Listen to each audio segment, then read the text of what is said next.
నా first posting ఆగ్రాలో ఏఎస్పీగా join అయ్యాను. అప్పుడు అక్కడ చాలా క్రైమ్ అది చాలా ఎక్కువగా ఉండేదండి. బవారియా గ్యాంగ్స్ అని ఒక గ్యాంగ్స్ ఉండేవి. అవును, ఇక్కడ ఇప్పుడు వస్తున్నారండి ఇటువైపు. ఇప్పుడు వస్తున్నారా?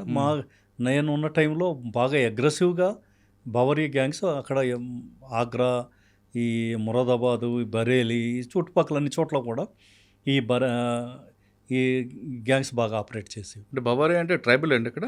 ఎస్, వీళ్ళు బేసికల్గా ఏంటంటే ఈ మేవాట్ జాతి ట్రైబల్స్ అండి. వీళ్ళు రాజస్థాన్ నుంచి వస్తారు. వీళ్ళు వచ్చినప్పుడు వీళ్ళు ఒక గ్రూప్గా వచ్చి దీన్నే కచ్చా బనియన్ గ్యాంగ్ అని కూడా అంటారు. కచ్చా బనియన్ అంటే వీళ్ళు ఒక బనియన్ వేసుకుంటారు, చిన్న గావంచాలకు కట్టుకుంటారు. వీళ్ళ చేతుల్లో ఈ మారణాయుధాలు ఉంటాయి, కత్తులు, ఈ సమ్మెట్లు, ఇటువంటివి. ఈ వీళ్ళు ఏం చేస్తారంటే ఊరికి అవుట్స్కట్స్లో ఏ ఇల్లు ఉందో, రిచ్గా ఏ ఇల్లు కనిపిస్తుందో వాటిని ముందే వీళ్ళు రెక్కీ చేసుకొని దాన్ని టార్గెట్ చేస్తారు. ఆ ఇంట్లోకి అటాక్ చేయడం, అటాక్ చేసిన తర్వాత ఆ ఇంట్లో ఎంతమంది ఉంటే అంతమందిని చంపేయటమే మొత్తం. సార్, వాళ్ళ ఆపరేషన్ ఎంఓ కూడా రాగానే ముందు పెద్ద కర్రతో కానీ సుత్తుతో కానీ తల మీద కొడతారు. తల మీద కొడతారు. ఎందుకండి? అంటే మరి ఆ ప్యానిక్ అయిపోయారు, లేక ప్యానిక్ అయిపోతారు. అంటే అవతల వాళ్ళు ప్యానిక్ అవుతారు. రెండోది, ఆ ఇంట్లో ఎవరిని బ్రతకనివ్వరు. అందరినీ కూడా వీళ్ళు ఎప్పుడూ కూడా తుపాకులు అయ్యి వాడరు. తుపాకులు కాకుండా మీరు అన్నట్టు పెద్ద రాడ్లు, ఐరన్ రాడ్లు ఉండేవి. ఐరన్ రాడ్ కానీ లేదా కర్రతో లౌట్ రాడ్ కానీ, అది దాంతో ఒక తల మీద ఒకటి బాదటం. వాళ్ళకి ఎంత అక్యురేట్గా కొడతారంటే ఒకే దెబ్బతో మనిషి చనిపోయేటట్టు ఆ విధంగా కొట్టేవారు. ఆ ఇంట్లో ఎవరిని చిన్న పసిపిల్లవాడిని కూడా విడిచిపెట్టేవారు కాదు. సెకండ్ ఏంటంటే వాళ్ళు ఆ ఇంట్లో ఉన్న సామాన్లు ఏవి దొరికితే అన్నిటినీ కూడా వీళ్ళు దోచుకొని కిచెన్లోకి వెళ్ళడం, కిచెన్లో ఏది ఉంటే దాన్ని వాళ్ళే అక్కడే వంట చేసుకోవటం, వంట చేసుకొని శుభ్రంగా తిని ఆ గిన్నెలన్నింటినీ అట్టే విడిచిపెట్టి అక్కడే కూడా వీళ్ళు లెట్రిన్ వెళ్ళి అక్కడి నుంచి బయలుదేరేవారు. సో ఎంఓ అది. సో ఈ విధంగా వీళ్ళు ఈ బవారియా గ్యాంగ్స్ ఆపరేట్ చేసేవారు. రెండోది ఏంటంటే వీళ్ళది ఈ రోజున్న పేరు రేపు వాడేవారు కాదు. పేర్లు మారేవి, పేర్లు మార్చేసుకునేవారు, ఊరి పేరు మారేది, ఐడెంటిటీ లేదు. సో వీళ్ళని పట్టుకోవడం అనేది మాకు చాలా కష్టంగా అనిపించేది. అప్పుడు నేను ఏఎస్పీగా ఉన్నప్పుడు ఈ ఫతేపూర్ సిక్రీ మీరు వినే ఉంటారు, ఆగ్రాలో చాలా ఫేమస్, మన అక్బర్ కోట ఇవన్నీ. ఈ ఫతేపూర్ సిక్రీ ఏరియాకి నేను ఏఎస్పీగా పనిచేసేవాడిని. ఒకసారి నా ఏరియాలో వీళ్ళు అటాక్ చేసి ఒక 8 మందిని చంపేశారు. పెద్ద డెకాయితీ జరిగింది. ఆ తర్వాత దాన్ని చాలా సీరియస్గా తీసుకొని నేను ఆజాద్ నగర్ అని ఒక విలేజ్ ఉండేది, ఏది రాజస్థాన్లో ఉండేది, ఈ భరత్పూరు ఆ ఏరియా, భరత్పూర్ దాటిన తర్వాత ఈ ఆజాద్ నగర్ ఉండేది. ఈ ఆజాద్ నగర్కి వెళ్ళి అక్కడ ఒక 10-15 డేస్ మేము ఊరికి అవతల వైపు మఫ్టీలో రోజు పెహరా చేసుకునేవాళ్ళం. ఎందుకంటే అక్కడి నుంచి విలేజ్ సర్పంచ్ ఎవడుంటాడో వాడిని పట్టుకొని వచ్చి లోపల వేద్దాం అనేసి.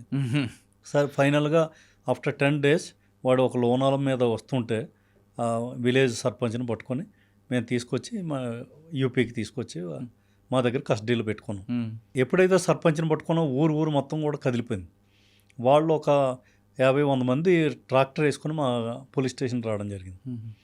అప్పుడు నేనే అక్కడ ఉండి వాళ్ళందరికీ ఒక విషయం చెప్పాను, వీడు మీకు దక్కాలి అంటే మా ఘటన చేసింది ఎవరు, వాళ్ళందరినీ తీసుకొచ్చి ముందు మాకు సరెండర్ చేయండి, అప్పుడు మేము వీడిని విడిచిపెడతాం. అలా మొత్తానికి 1 వీక్ బార్గెనింగ్ అయిన తర్వాత వాళ్ళు మాకు ఎవరైతే ఇన్సిడెంట్ చేశారో వాళ్ళందరినీ తీసుకొచ్చి మాకు అప్పచెప్పడం, మేము ఈ సర్పంచ్ని కూడా విడిచిపెట్టడం జరిగింది. అయితే ఏం చేశానంటే ఈలోగా ఈ సర్పంచ్తో మాట్లాడి, వచ్చిన జనాలతో మాట్లాడి, వీళ్ళ పేర్ల గురించి, వీళ్ళ పుట్టుపూర్వోత్తరాల గురించి స్టడీ చేశాను. ఎందుకంటే మొదటి నుంచి కూడా నా మైండ్లో ఈ రచనా వ్యాసంగం అనేది ఎక్కడో ఉంది వెనక. అప్పుడు మొట్టమొదటిసారిగా ఒక బుక్ ఈ బవారియా గ్యాంగ్స్ మీద నేను ప్రిపేర్ చేయడం జరిగింది, విత్ ఫొటోస్, వాళ్ళ ఐడెంటిటీస్, వాళ్ళ విలేజెస్, ఎవ్రీథింగ్. రికార్డ్ మెయింటైన్ చేశారు మీరు? రికార్డ్ మెయింటైన్ చేశాను. ఫస్ట్ టైం వాళ్ళ మీద ఒక రికార్డు తయారు చేశాను. ఆ రికార్డు తయారు చేసి మా డిఐజీ గారికి ఇచ్చాను. సరే, ఇటువంటి రికార్డు మనం తయారు చేశాను. ఆయన చాలా అప్రిషియేట్ చేసి ఇది ఇప్పుడు మనం వీళ్ళ పని పట్టవచ్చు, మనకు కరెక్ట్గా దొరికారు అనేసి అనుకొని ఆయన వెంటనే STF అని ఉంటుంది యూపీలో, స్పెషల్ టాస్క్ ఫోర్స్, చాలా ఇంపార్టెంట్. సో STF వాళ్ళకి ఇది అప్పచెప్పి ఇంకా వాళ్ళు ఆ తర్వాత ఇంకా వీళ్ళని రౌండప్ చేయడం మొదలుపెట్టాను. అంటే మొత్తం మీరు ఆరిజిన్ తీసుకొచ్చారు. అలా తీసుకొచ్చాను. ఆ అంటే ఆ తర్వాత మూలాల నుంచి పట్టు పీక్కుంటూ వచ్చారు. వాళ్ళని అసలు ఆరిజిన్స్ ఏంటి, వీళ్ళ ఫోటోలు, వాళ్ళ కథ, వాళ్ళ పేరు, వాళ్ళ మంచి చెడ్డ, ఎవ్రీథింగ్, వాళ్ళ మోడస్ ఆపరండి, ఏ ఊరు నుంచి ఏ ఊరు వెళ్తారు, ఇన్సిడెంట్ చేసిన తర్వాత ఎక్కడికి వెళ్తారు, ఆ టైప్ మొత్తం అంతా ఒక సార్ క్రొనలాజికల్. అందులో మీ పరిశోధనలో వాడు వండుకొని అక్కడే తిని అక్కడే టాయిలెట్ వెళ్ళడానికి రీజన్ ఏముంటుందండి? అంటే బేసికల్గా నేను వీళ్ళందరితోనూ మాట్లాడింది ఇది, వాళ్ళు దానికంటూ స్పెసిఫిక్గా ఆన్సర్ ఏమీ లేదు. అచ్చా. నాకు తర్వాత అనిపించింది ఏంటంటే, వీళ్ళకి అసలు మీరు చంపాల్సిన అవసరం ఏముంది, అందరినీ కాళ్ళు చేతులు కట్టేసి మీరు మొత్తం దోచుకొని వెళ్ళిపోవచ్చు కదా అంటే, ఒకటి మాత్రం నాకు అనిపించింది, మనకి మా క్రిమినాలజీలో వీళ్ళకి క్రిమినల్ ట్రైబ్స్ గురించి అని మాకు చెప్తారు. ఈ క్రిమినల్ ట్రైబ్స్ వాళ్ళ బేసిక్ ట్రైట్సే అవి, వాళ్ళ లక్షణాలు అవి, ఓహో. వాళ్ళ బేసిక్ నేచర్ ఆఫ్ లివింగే అది.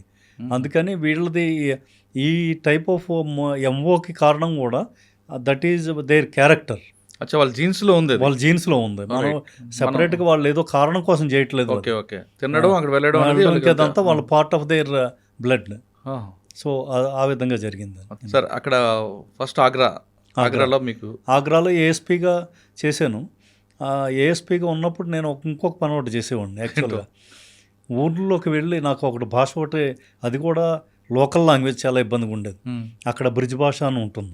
ఆగ్రా మథురా ఏరియా బ్రిడ్జ్ భాష, డైలెక్ట్, మనలాగా మన శ్రీకాకుళం డైలెక్ట్ అలవో డైలెక్ట్. సో నేను అక్కడ నేర్చుకోవటం ఎట్లాగా అని అనిపించి నేను వెంటనే పల్లెటూర్లకు వెళ్ళడం. వాళ్ళు చార్పాయి ఒకటి వేసేవారు. చార్పాయి అంటే మన నొలక మంచం లాంటిది. చార్పాయి వేసి అక్కడ కూర్చోబెట్టి ఒక పెద్ద గ్లాస్ తోటి టీ కాదు, మిల్క్, ఎంత పెద్దది మిల్క్ ఇచ్చేవారు. ఆ మిల్క్ తీసుకుంటూ వాళ్ళతోటి ఏ విషయం మీద ఎంక్వైరీ చేయడానికి వెళ్ళాము, అదంతా ఎంక్వైరీ చేయటం, వాళ్ళలో కలిసిపోవటం, అలా మెల్లమెల్లగా లోకల్ లాంగ్వేజ్ కూడా నాకు అలవాటు పడింది. ఓకే. అంటే నేను అంత ఫ్లూయెంట్గా మాట్లాడకపోయినా వాళ్ళు మాట్లాడేది ప్రతి ఒక్కటి నాకు అర్థమయ్యేది. సో అలాగా నా లాంగ్వేజ్ స్కిల్స్ని నేను డెవలప్ చేసుకున్నాను. ఏఎస్పీ తర్వాత అడిషనల్ ఎస్పీ ఓఎస్డీ ఉంటారు. ఏఎస్పీ తర్వాత మాకు అది లేదండి, అడిషనల్ ఎస్పీ లేదు. నేను ఆ తర్వాత బటాలియన్కి కమాండెంట్గా వెళ్ళాను. సో అక్కడ ఒక పిఎస్సి బటాలియన్ కమాండెంట్గా అక్కడ 7-8 సంవత్సరాలు చేసిన తర్వాత, 7-8 నెలలు చేసిన తర్వాత దెన్ నాకు ఫస్ట్ ఎస్పీగా సోన్భద్రలో పోస్టింగ్ అయింది. అక్కడ ఏముంది సార్ ఛాలెంజ్? సోన్భద్ర బేసికల్గా నక్సల్ జిల్లా అండి. ఉత్తరప్రదేశ్లో నక్సలిజం పీక్లో ఉండేది ఆ టైంలో ఈ జిల్లాలో. నేను మధ్యప్రదేశ్ బోర్డర్ అండి ఇది మధ్యప్రదేశ్కి, జార్ఖండ్, ఛత్తీస్గఢ్, బీహార్కి బోర్డర్, 4 స్టేట్లకు బోర్డర్ ఇది. అవన్నీ కూడా నక్సల్ ఎఫెక్టెడ్ ఏరియాస్. సో అక్కడి నుంచి ఇప్పుడు ఛత్తీస్గఢ్లో సర్గుజా జిల్లా అని ఉంది, అక్కడి నుంచి వీళ్ళు నక్సల్స్ ఇక్కడికి వచ్చేవారు. అలాగే ఇక్కడ రోహతాస్ అని ఉంది జార్ఖండ్లో, అక్కడి నుంచి వచ్చేవారు. ఇలా బబువా జిల్లా, బీహార్. షెల్టర్ జోన్ గుంచుకున్నారంటే ఆపరేషన్ చేసేవారు. ఆపరేషన్ ఇక్కడ మా యూపీలో ఆపరేషన్ చేసేవారు చాలామంది. అంటే నాకు ఫస్ట్ నేను అక్కడ జాయిన్ అయిన 15 రోజులకి ఒక పెద్ద ఛాలెంజ్ వచ్చింది. విజయగఢ్ రాజా అని ఒక ఆయన ఉండేవారు. అంటే మన విజయగఢ్ రాజా అంటే బనారస్ ఉంది కదా సార్, కాశీరాజులు, కాశీరాజుల వంశస్థులు విజయగఢ్ రాజులు.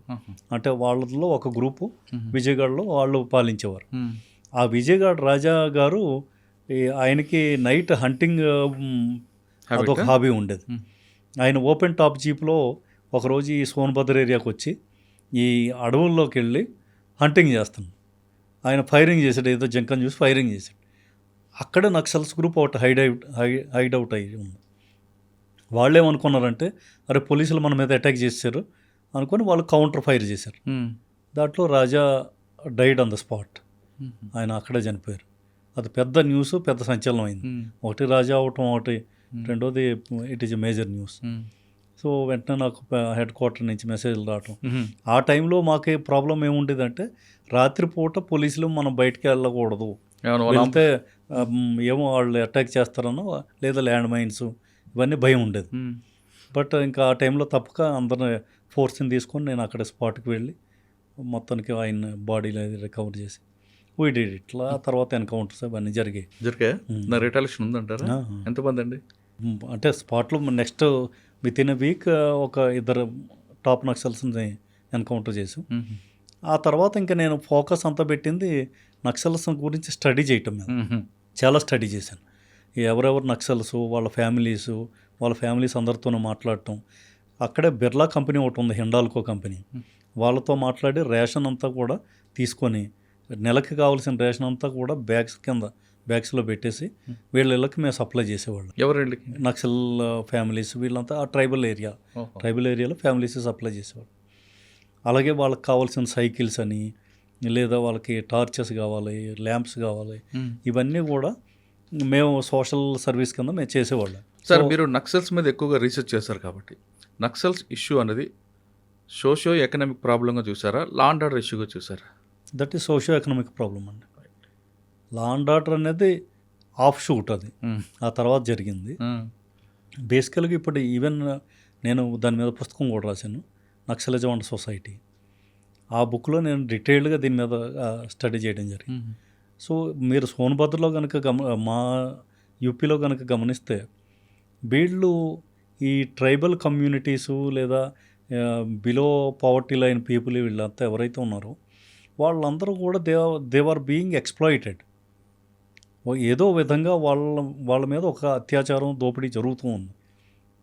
దానికి సమాధానం ఏంటి?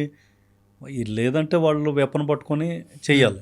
వెపన్స్ అవి ఈ పేద ప్రజలకి లేదా ఈ ట్రైబల్స్కి అంత ఈజీగా దొరకవు. సో వాళ్ళు ఏం చేసేవారంటే ఈ నక్సలిజం, ఈ నక్సల్ గ్రూప్స్ ఎవరైతే ఉన్నారో వీళ్ళ కాంట్రాక్ట్లోకి వెళ్ళిన తర్వాత సో ఆటోమేటిక్గా వాళ్ళ దగ్గరికి వెపన్స్ రావటం, వాళ్ళకి ఎవరి మీద అయితే కోపం ఉందో వాళ్ళ స్కోర్ సెటిల్ చేసుకోవటం, ఇవన్నీ కూడా పార్ట్ ఆఫ్ దేర్. ఎంతకాలం పనిచేస్తారంటే ఆ జిల్లాలో మీరు? 1 year ప్లస్ అండి. అంటే 1 yearలో ఏమైనా దానికి తగ్గుముఖ పట్టిందా, ఇంకేం పెరిగిందంట? నా టైంలో మొత్తం పీడబ్ల్యూజీ గ్రూప్ ఉండేది, పీపుల్స్ వార్ గ్రూప్, కంప్లీట్గా ఎలిమినేట్ అయిపోయింది. ఎవరండి అప్పుడు మెయిన్ లీడర్? తెలుగు వాళ్ళు ఉండేవారా అక్కడ? యూపీ అక్కడ యూపీ అండి, ఇక్కడ యూపీ, బీహార్. మొన్న కూడా నేను మొన్న పార్లమెంట్కి నేను వెళ్ళినప్పుడు పార్లమెంటరీ కమిటీ మీటింగ్ ఒకటి జరిగింది.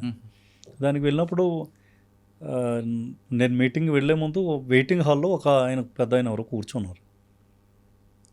నాకు ఎక్కడో ఒక స్ట్రైక్ అవుతుంది, ఎవరు ఈ వ్యక్తి, ఎక్కడో చూసానే సమ్వేర్ అని అనుకున్నాను. ఆయన నా వైపు ఏదో విధంగా చూస్తున్నాను, ఏదో ఉందో అయితే కనెక్షన్ అక్కడ ఉంటుందని నేనే కొద్దిగా ముందుకు వెళ్ళి నేను ఇలాగా ఏడీజీ ట్రాఫిక్ని ఉత్తరప్రదేశ్ సార్, మీ పరిచయం అని అడిగితే ఆయన నా పేరు కామేశ్వర్ బయట అన్నాడు. అప్పుడు నాకు వెంటనే అర్థమైంది, మీరు తెలియకపోవడం అంటే ఆయన యూపీ, బీహార్కి నక్సల్ గ్రూప్కి, ఈ పీడబ్ల్యూజీ గ్రూప్కి అప్పుడు కమాండర్ అయ్యాను. సో ఆయన ఏం చేశాడు, తర్వాత సరెండర్ అయిపోయాడు. సరెండర్ అయిపోయి పాలిటిక్స్లోకి వచ్చి ఎంపీ అయిపోయాడు ఇప్పుడు. సో నేను ఎంపీని సార్ అనండి. సో ఆయన ఆ విషయాలన్నీ షేర్ చేసుకున్నాడు, మీరు ఎలాగా కాంబింగ్కి వచ్చేవారు, ఇదంతా ఎలా వచ్చింది అని. సార్ ఆ డిస్ట్రిక్ట్ తర్వాత సెకండ్ డిస్ట్రిక్ట్? ఆ తర్వాత డిస్ట్రిక్ట్, అక్కడి నుంచి నేను ఇంటెలిజెన్స్లోకి వచ్చానండి. ఆ తర్వాత నా పోస్టింగ్ ఇంటెలిజెన్స్లో అయింది. అక్కడ ఎంతకాలం చూసారండి? ఇంటెలిజెన్స్లో ఆల్మోస్ట్ 10 months. 10 months తర్వాత? ఆ తర్వాత లలిత్పూర్ అని ఇంకో జిల్లాకు వెళ్ళాను. అది ఎక్స్ట్రీమ్ డౌన్, అంటే బుందేల్ఖండ్ ఏరియా, అది మధ్యప్రదేశ్కి బార్డర్లో, శివపూరి జిల్లాకి బార్డర్లో. అది by and large peaceful district, కానీ మైనింగ్ డిస్ట్రిక్ట్ అది. అక్కడ ఆర్గనైజ్డ్ క్రైమ్ ఉంటుందా? లేదు, మామూలు క్రైమ్. అంటే పెద్ద ఛాలెంజ్ ఏం లేదు అక్కడ, పెద్దగా ఏం లేదు. బాగా వెనుకబడి ప్రాంతం ఉంటారు కదా, బాగా వెనుకబడిన ప్రాంతం. బుందేల్ఖండ్ పూర్తిగా గరీబీ, అదే మాకు ఛాలెంజ్. అంటే వాళ్ళ గ్రీవెన్సెస్ని ఎలాగ అడ్రస్ చేయాలి, వాళ్ళకి ఎలాగ హెల్ప్ చేయాలి, దీని మీద చాలా వర్క్ చేసి బేసికల్గా ఏంటంటే ఆ ఏరియాలో ఈ అప్పు తీసుకొని అప్పుకి మనం తాకట్టు పెట్టడానికి లేడీస్ని తాకట్టు పెట్టే పరంపర ఒకటి ఉండేది ఇక్కడ బుందేల్ఖండ్. ఈ తాకట్టు పెట్టడం ఇది కొత్తగా ఉంది అనేసి దాని మీద స్టడీ చేసి వీళ్ళని ఎలాగైనా ఈ ప్రాబ్లమ్ని సాల్వ్ చేయాలి. అంటే బంగారం బదులు భార్యలు పెడతారా? బంగారం వాళ్ళ దగ్గర ఉంటే కదా, వాళ్ళ దగ్గర ఏమీ లేదు, భూమి లేదు, బంగారం లేదు. సో పెడతారా? గిరివి పెట్టడానికి భార్యను పెడతారు. ఈ టైపు అదొక కల్చర్ కొంతమందిలో, కొన్ని గ్రూప్స్లో ఉంది అక్కడ. ఆ గ్రూప్స్ వాళ్ళని ఆమెకి ఇష్టం లేకపోయినా వాటి తెలియాల్సింది తప్పదు. మరి ఎలా? చాలా పెద్ద క్రైమ్ కదా సార్, చాలా పెద్ద క్రైమ్. అదే దాన్ని క్రైమ్గా తీసుకొని మేము చాలా వర్క్ చేసి, అంటే వాళ్ళ ఇంట్లో పని చేస్తుంది అన్నట్టుగా వెళ్ళేది, పని చేయడానికే, అంటే సర్వెంట్గా అక్కడ గిరివి పెట్టేవాడు. సో మేము వెళ్ళి ఇంకా దాని మీద చాలా వర్క్ చేసి చాలా కేసులు అవి రిజిస్టర్ చేసి. సార్ డబ్బులు కావాలి, భార్యనే కుదవ పెడతాడు, పెట్టిన తర్వాత వాళ్ళు సెక్సువల్ చేస్తుంటారా? లేదు ఓన్లీ సర్వెంట్ పెట్టి ఉంచుకుంటారా? అంటే అన్నిసార్లు మనం సెక్సువల్గా చేస్తాడని మనం చెప్పలేము. చాలాసార్లు సర్వెంట్ పర్పస్ కూడా, అంటే సర్వెంట్గా వాళ్ళ ఇంట్లో ఉంటుంది కంటిన్యూగా. ఈవినింగ్స్ రావడం ఏదో సంథింగ్ ఆ టైప్ ఉంటుంది, కానీ but we cannot say 100% of sexually ఉంటుంది. అచ్చా, వాడు ఎలా సార్ కంట్రోల్ చేస్తారు? అది వాడు ఏమంటాడు? డబ్బులు ఇచ్చి నీ భార్యను తీసుకెళ్ళంటాడు. బేసికల్గా మేము ఏం చేసామంటే ప్రతి పోలీస్ స్టేషన్లోనూ కౌన్సిలింగ్ సిస్టమ్ పెట్టాం. ఈ గ్రూప్స్ అన్నీ ఐడెంటిఫై చేయటం, తర్వాత వీళ్ళు ఎవరైనా అప్లికేషన్ ఇస్తే వాళ్ళని వెంటనే పిలవటం, అవతల వ్యక్తిని కూడా పిలవటం, ముందు వీళ్ళని పంపించడం, వీడు డబ్బుల్ని తీర్చే పద్ధతి వాళ్ళకి ఇన్స్టాల్మెంట్స్లో పే చేస్తాడు, లేదా వీడే వచ్చి మీ దగ్గర పని చేస్తాడు, ఈ టైప్ కొంత పెట్టి చాలా వరకు మొత్తం ఆల్మోస్ట్ ఆ జిల్లాలో కంట్రోల్ అయిపోయింది. ఆ తర్వాత నేను, నా తర్వాత వచ్చిన ఎస్పీలు అందరం కలిసి కంటిన్యూస్గా వీ వర్క్డ్ ఆన్ దట్. అచ్చా, నెక్స్ట్ థర్డ్ పోస్ట్ అండి? ఆ తర్వాత పోస్టింగ్ నాది అంబేద్కర్ నగర్ అని ఒకటి ఉందండి. అంబేద్కర్ నగర్ ఇది మనకి అయోధ్యకి పక్కది పార్ట్. అంతకుముందు అయోధ్యలో అది పార్ట్గా ఉంది. ఆ జిల్లాలో ఎస్పీగా చేశాను. అక్కడే ఉందండి. అక్కడ ఓన్లీ ఎలక్షన్ ఒకటి జరిగింది, పెద్ద ఎలక్షన్, ఒక election, by election, MP election. దానికోసం అప్పుడు పంపించారు. ఆ ఎలక్షన్ అయిపోయిన తర్వాత మళ్ళీ తీసుకొచ్చి నన్ను మెయిన్పూరి అని ఒక జిల్లా ఉంది. సార్, ఎలక్షన్లు అక్కడ కూడా మాఫియాలు అంటే జరుగుతాయా, లేదంటే పీస్ఫుల్గా జరుగుతుంటాయి? కాల్పులు, బాక్సులు ఎత్తుకొని వెళ్ళిపోవడాలు జరుగుతుంటాయి? ఇదివరకు బాక్సులు ఎత్తుకెళ్ళడం అవన్నీ జరిగేవి. ఇప్పుడు ఈవీఎంలు, ఇప్పుడు ఈవీఎంలు కాబట్టి ఆ సమస్య లేదు ఇంకా. సో అంటే అంబేద్కర్ జిల్లాలో అటువంటి ఛాలెంజ్ వచ్చిందా మీకు? అంబేద్కర్ నగర్ జిల్లాలో బేసికల్గా పెద్ద ఛాలెంజ్ వచ్చింది ఏంటంటే, అప్పుడు ఎలక్షన్ అబ్జర్వర్స్ ఎవరైతే వచ్చారో వాళ్ళకి అక్కడ ఉన్న కలెక్టర్ గారికి పడలేదు. వాళ్ళకి చాలా పెద్ద గొడవ అయింది. ఈ ఎలక్షన్ అబ్జర్వర్స్ ఏమన్నారంటే, మేము ఈ జిల్లాలో ఎలక్షన్ చేయించలేమనేసి వీళ్ళు. నాకు అప్పుడున్న హోమ్ సెక్రటరీ గారు ఫోన్ చేసి, బాబు ఈ ప్రాబ్లంకి నువ్వే సొల్యూషన్ కనిపెట్టాలి, ఎందుకంటే ఆ వచ్చిన అబ్జర్వర్స్లో ఒక అబ్జర్వర్ తెలుగు ఆయన నీతో క్లోజ్గా ఉంటున్నాడని మాకు అర్థమైంది. సో నువ్వు ఆయన ద్వారా మిగిలిన అబ్జర్వర్స్తో మాట్లాడి ఈ సమస్యకు సమాధానం ఎత్తుకు, నీ భుజాల మీద ఈ బాధ్యత పెడుతున్నావు అన్న. అప్పుడు నేనేం చేశానంటే నా తెలుగు ఆయనతో నేను మాట్లాడి, సార్ మా ఇంటికి భోజనానికి రండి సార్ అని అందరినీ భోజనాన్ని పిలిచి కూర్చోబెట్టి వాళ్ళందరితోనూ తీరిగ్గా మాట్లాడి, సార్ ఇలాగైతే బాగుండలేదు, ఎలక్షన్ అయితే జరిపించాలి సార్, దానికి కావాల్సిన ఏమి ఏర్పాట్లు చేయాలో అవన్నీ కూడా నేను చూసుకుంటాను, మీరు కలెక్టర్ని మర్చిపోండి, కలెక్టర్ విషయాలన్నీ కూడా నేను గవర్నమెంట్ నాకు ఇదే డైరెక్షన్ ఇచ్చింది కాబట్టి దాని ద్వారా మనం చేద్దాం సార్ అని. So finally they agreed. ఆ తర్వాత మొత్తం అంతా కూడా. మరి కలెక్టర్ గారికి ఎగో రాలేదా? ఈగో రాలేదు. యాక్చువల్గా ఈగో అంటే గవర్నమెంట్ ప్రెజర్ కదా. గవర్నమెంట్ ఏమంటుందంటే, నువ్వు కొద్ది తగ్గు ఇప్పుడు ఈ టైంలో, నువ్వు పెద్దగా అంటే అతను మాట వినడానికి కూడా వీళ్ళు రెడీగా లేరు. అంత గ్యాప్ వచ్చింది సమస్య అది. సో ఇంకా వేరే ఆప్షన్ లేదు అక్కడ. సో ఆయన్ని ఆ మధ్యలో ట్రాన్స్ఫర్ చేయడం అన్నది ఎలక్షన్ కమిషన్ ఒప్పుకోవట్లేదు, అది చేయలేదు. సరే ఇంకా ఏదో ఎలక్షన్ దగ్గర పడిపోయింది, ఇంకా అప్పటికి 1 వీక్ టైం ఉంది. సో అది మొత్తం బాధ్యత అంతా నేను తీసుకున్నాను అని చెప్పి. అంబేద్కర్ తర్వాత ఎక్కడికి వచ్చారండి? మెయిన్పూరి ములాయం సింగ్ యాదవ్ గారి ప్లేస్. ఆయన సీఎంగా ఉన్నప్పుడు అక్కడ తీసుకెళ్ళారు నన్ను. ఎలా ఉంటుందండి ములాయం సింగ్ యాదవ్ గారి, అఖిలేష్ యాదవ్ గారు, ములాయం సింగ్ యాదవ్? అంటే వాళ్ళంతా ములాయం సింగ్ యాదవ్ అంటే ధరతీ పుత్ర అంటారు. ఆయన హీజ్ పబ్లిక్ తోటి, ప్రజలతోటి బాగా కనెక్ట్ అయి ఉంటాడు. ప్రతి ఒక్కరిని పేరుతో పిలవగలిగే అంత మెమరీ ఉండేది ఆయనకి. అందరినీ అలాగా బాగా గుర్తుపెట్టుకునేవాడు. బాగా రౌడీజం అంటారు కదా. బాగా అంటే వాళ్ళకి ఫస్ట్ వార్నింగ్ ఇస్తారు, తర్వాత ఎలిమినేట్ చేస్తారంటుంటారు. వాస్తవం అంత ఇది కాదు కానీ బట్ ఉంది. అగ్రెసివ్ టైప్ పబ్లిక్ అంతా అగ్రెసివ్గా ఉంటారు. సో మరి ఆ ఫోర్స్లో ఎలా పనిచేశారండి అంత సఫికేషన్ టైంలో? అంటే అంటే నాకు కొద్దిగా ఫ్రీ హ్యాండ్ ఉండేదండి. యాక్చువల్గా ఏమైందంటే, నేను అక్కడ మెయిన్పూరిలో జాయిన్ అయిన టైంలోనే బ్లాక్ ప్రముఖ ఎలక్షన్స్ జరిగాయి. బ్లాక్ ప్రముఖ ఎలక్షన్ జరిగినప్పుడు అప్పటికే నాకు ఒక ఇమేజ్, ఒక ఇది వచ్చింది అక్కడ ఆ జిల్లాలో. అందరూ కూడా ఇంపార్షియల్గా చేస్తున్నాడు సార్, బాగా చేస్తున్నాడు అని ఒక మెసేజ్ అయితే ఉంది సీఎం గారి దగ్గర. సో ఈ బ్లాక్ ప్రముఖ ఎలక్షన్లో నేను లాఠీ చార్జ్ చేసి సమాజ్వాదీ పార్టీ ఎమ్మెల్యేని ఒక ఆయన బాగా కొట్టాను. వాళ్ళ పార్టీ ఎమ్మెల్యే. సో కొట్టేసరికి ఆయన ఫోన్ మరి సీఎం గారు ఒప్పుకున్నారా? ఏడ్చుకుంటా సీఎం గారికి ఫోన్ చేశాడు ఆయన. ఈ నన్నే కొట్టాడు సార్, బాగా కొట్టేశాడు ఆయన. పబ్లిక్లో కొట్టారా? మా పోలింగ్ బూత్ దగ్గర. ఎందుకు ఆయన వస్తాడా? బూత్ క్యాప్చర్ చేయడానికి వెళ్ళాడు మొత్తం మనుషులు తీసుకుని. సో అక్కడ దిగిన వెంటనే ఇంకా లాఠీ తీసుకొని వేసాం బాగా. ఇంకా దాంతో ఆయన ఫోన్ చేసి వెంటనే ఆయన దగ్గర లబోదిబోమంటే ఆయన డీజీపీని తిట్టారు. ఎలాంటి ఎస్పీగా పెట్టావు అది ఇది అనేసి. సో డీజీపీ నాకు ఫోన్ చేసి నువ్వు అసలు ఇంకా ఏం చేస్తున్నావు అక్కడ, నువ్వు ఎవరిని కొడుతున్నావు ఏంటో నీకు అర్థమవుతుందా, ఎమ్మెల్యేని కొట్టుకుంటా వస్తే నీకు కూడా ఉంటుంది.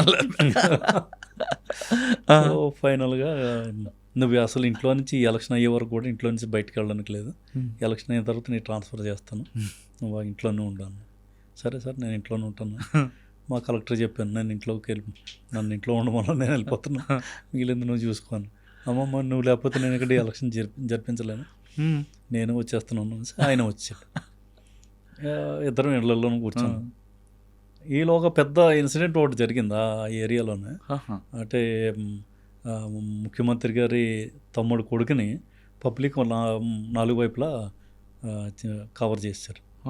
ఆయన్ని నన్ను చంపేస్తారని ఆయన ఫోను పైకి ఫైరింగ్ అది అయింది. అంటే ఆ టైంలో ఎలక్షన్స్ అంటే మామూలుగా కాశ్మీర్ బార్డర్లో ఉన్నట్టు ఉండేది.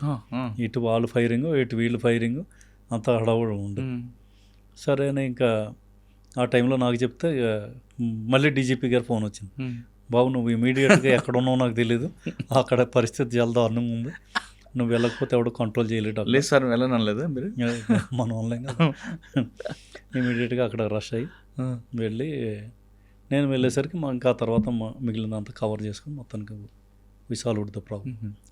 మరి ఎమ్మెల్యే గారు తర్వాత ఎక్కడ ఎదురుపడలేదా, బాగా కొట్టారు సార్ మీరు? తర్వాత కలుస్తారు అంటే తర్వాత నా ట్రాన్స్ఫర్ గురించి ట్రై చేశారు కానీ సీఎం ఒప్పుకోలేదు, లేదా అతనే ఉండాలన్నారు. సరే అచ్చా ఆయన తమ్ముడు కొడుకు వచ్చింది కాబట్టి ఆయన మీకు సపోర్ట్ చేసి ఓకే.